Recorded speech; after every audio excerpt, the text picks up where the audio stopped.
Hi, this is Ilma Art Studio photograph for today, and this is another angle of the Badlands at Cheltenham, where people flock to just bask at the nice clay formation there. So check my website at ilmaarts.com for more of my photographs and artworks. And I'd like to share with you today my poem devotional, which is entitled An Opportunity to Love. And this is taken from Galatians 5:13, which says, "For you have been called to live in freedom, my brothers and sisters, but don't use your freedom to satisfy your sinful nature. Instead, use your freedom to serve one another in love." And here's the poem, An Opportunity to Love. There are people in some part of the globe who have been restrained to say a word. Others are captives of their own sinful nature. Some are held hostage by legalism and culture.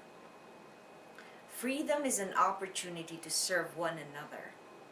It is a chance to love Christ through our sisters and brothers. Freedom is a venue to glorify God Almighty.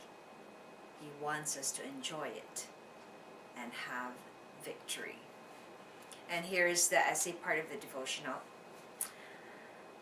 Freedom is defined as the power or right to act, speak, or think as one wants without hindrance or restraint. It is easy for us to take our freedom for granted until something happens that deprives us of liberty. The sad part is that in some families, freedom is unheard of. When one person or when one grows up in an environment of abuse and control, it will be difficult to enjoy this privilege. The Bible tells us that we are called to love and live in freedom. We can't use it to satisfy our sinful nature. We have to take it as an opportunity to love and serve others. It is a road that leads to victory. Prayer. Lord, thank you for the opportunity to love. Reflection. Why is freedom crucial in serving others? And that is the end of the poem and the essay devotional. And I'd like to share some testimonials about freedom, my experiences in my life. And when it was really difficult to enjoy freedom, especially when you are burdened with so much responsibility and so much demands. And when I was raising my son on my own, I had to actually embrace freedom despite all the restraints around me. And I made it a choice not to be hampered by people who are controlling, by people's judgments and all kinds of stuff. But I think that when I did my best to hone my skills, to hone my talents, to hone all the gifts that God has given me, then I was free. I was free from thinking, what will other people think? I was free from being caught in a box. Like when people put you in a box, like, oh, you're not supposed to do that, you're supposed to do this. Excuse me. And I was free from the fear that I will be disliked, or the fear that I will be...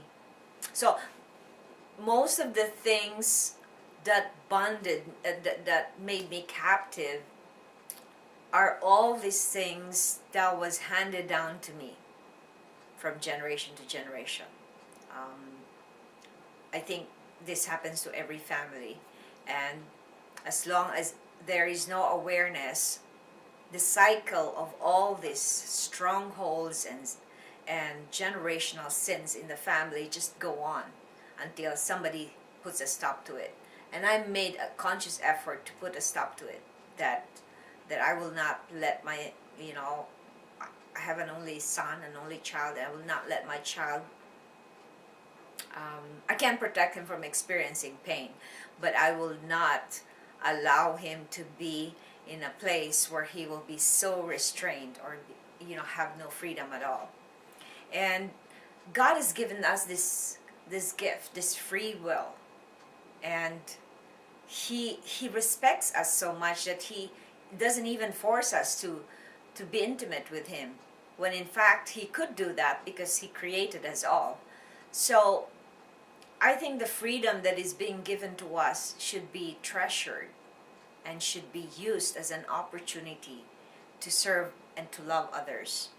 And until you actually experience or witness a country or a group of people who are being enslaved and who are powerless to do anything about their situations, then that is when you will learn to appreciate that we were given so much by God. And so with that, we end this poem devotional tonight. And I'm so excited. I think I haven't been able to sleep since I got the books that I ordered from Blurb. And you can take a look at the book that I just wrote, and I've been getting good feedback from a lot of people. In fact, the public library in Orangeville actually bought 2 copies of it, and then the tourism information begged me to have copies there.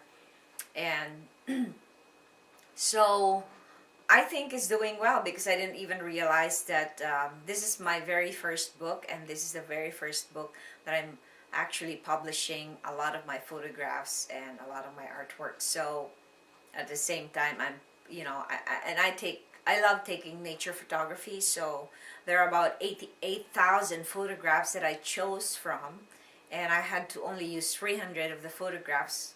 So you can imagine how much editing and how much works sorting out and layouting the photographs. But it paid off, because it's a 4-month, project, and at the same time there's so many distractions with that 4 months, but it is so awesome. It's different. Like, I've been having exhibits all my life, maybe because I've been so used to doing exhibits, curating my own exhibits, selling stuff and doing stuff for my exhibit and marketing myself. But it's different with a book. A book just, it's like a portfolio. I actually got 3 offers to have an exhibit in town, and I never got that before. But once they opened my book and they read about all my works and so everything, the town hall wanted me to have an exhibit there, and then the visitor information office wanted me to have an exhibit there, and also the Orangeville Theater. So it's amazing what a book can do for you. So I invite you all, self-publishing. We are at the age of self-publishing now, so anybody can write a book, and with all the tools that you can get from online. Like, I did my book on blurb.com, so this is sort of a plug for blurb.com, because I'm so pleased with what the product came out. So have a good night, and God bless.